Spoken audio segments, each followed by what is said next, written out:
गतरात्रि के स्वप्न और इस प्रकार दूतों के आगमन ने भरत के मन में उठने वाले अनिष्ट की आशंका को और प्रबल कर दिया। किंतु उनके बार बार पूछने पर भी दूतों ने किसी भी अशुभ समाचार के विषय में कुछ नहीं बताया।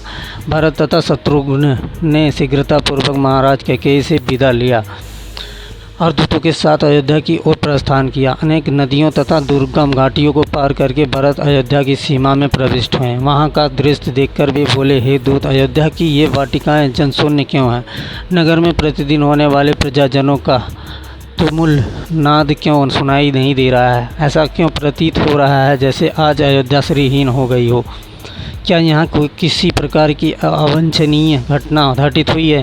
दूतों ने उनके इन प्रश्नों का कुछ भी उत्तर नहीं दिया। आशंकित भरत राजप्रसाद में पहुँचे। वे सबसे पहले पिता के दर्शन करने के लिए उनके भवन की ओर चले।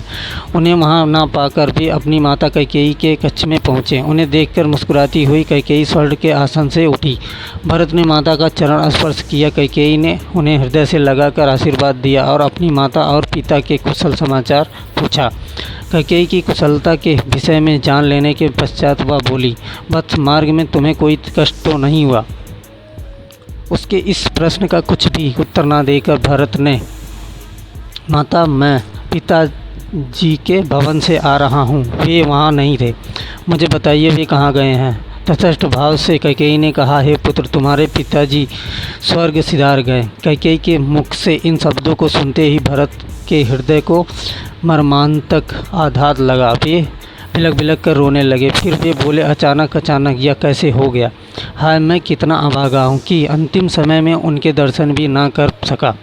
धन्य है राम लक्ष्मण, जिन्होंने अंतिम समय में पिताजी को शुश्रूषा की। पिताजी के बाद अभया राम ही मेरे आश्रय पूज्य हैं।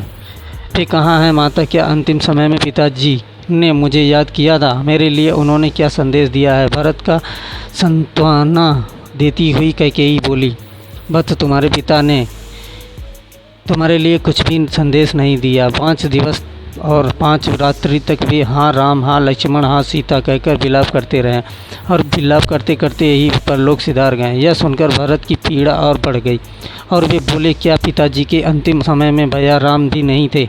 क्या पिताजी को उनके वियोग में प्राण त्यागने पड़े? वे कहाँ चले गए थे? कैकेयी ने मुस्कुराते हुए कहा, तुम्हारा बड़ा भाई राम तो लक्ष्मण और सीता के साथ बक्कल पहनकर वन को चला गया है। मैं तुम्हें पूरी बात से अवगत कराती हूँ। तुम्हारे पिता ने राम के अभिषेक का निश्चय किया था। राम के अभिषेक की बात सुनकर मैंने महाराज से 2 वर मांग लिए। प्रथम वर से तुम्हारे लिए अयोध्या का राज्य मांगा और द्वितीय वर से राम के लिए 14 वर्ष का वनवास। राम के साथ सीता और लक्ष्मण भी स्वयं अपनी इच्छा से चले गए। उनके चले जाने पर तुम्हारे पिता विलाप करते करते मृत्यु को प्राप्त हो गए। अब यह राज्य अब तुम्हारा है, अतः शोक को त्याग दो और निष्कष्टक राज करो। तुम्हारे विरुद्ध विद्रोह करने वाला अब इस नगर में कोई भी नहीं रह गया है। मैंने पूरी व्यवस्था कर रखी है। तुम गुरु वशिष्ठ और मंत्रियों को बुलवाओ और अपना राज्य तिलक करवाओ। राम लक्ष्मण के वनवास के विषय में और पिता की मृत्यु का कारण जानकर भरत का मन व्यथा से भर गया और साथ ही साथ उनका तन क्रोध से जल उठा। वे बोले, हे पापनी माते, तुम रघुकुल का कलंक हो। मेरे भाइयों के वनवास और पिता की मृत्यु का कारण तुम्हारी दुष्टता ही है। तुम रघुकुल का नाश करने वाली नागिनी हो। हे जड़ बुद्धि, तुमने राम को वन क्यों भेजा? मुझे तो प्रतीत होता है कि पिताजी की भांति माता कौशल्या और माता सुमित्रा भी पति और पुत्र वियोग में आने अपने प्राण त्याग देंगी। राम भैया तो तुम्हारा मुझसे भी अधिक सम्मान करते थे। माता कौशल्या तुम्हारे साथ सहोदर भगिनी जैसा व्यवहार करती थी। फिर तुमने इतना बड़ा अन्याय क्यों किया?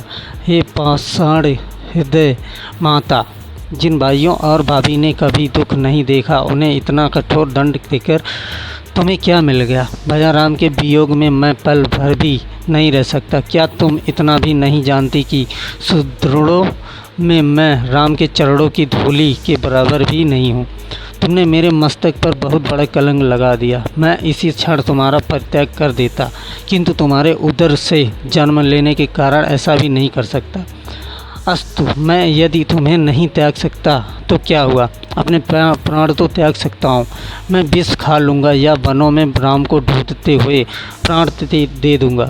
यह तुमने कैसे भुला दिया कि इक्ष्वाकु कुल में सदा से ज्येष्ठ पुत्र ही राज्य करता आया है। मैं अभी वन जाकर राम को वापस बुला लाऊंगा और उनका सिंहासन उन्हें सौंप दूंगा। इतना कहकर भी शत्रुघ्न सहित रोते रोते कौशल्या के भवन की ओर चल दिए।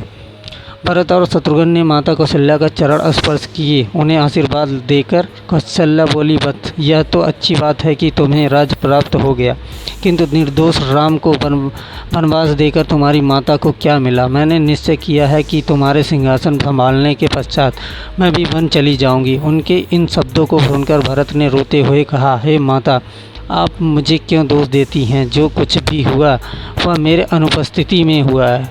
भैया के वियोग में तो मेरा हृदय फटा जा रहा है।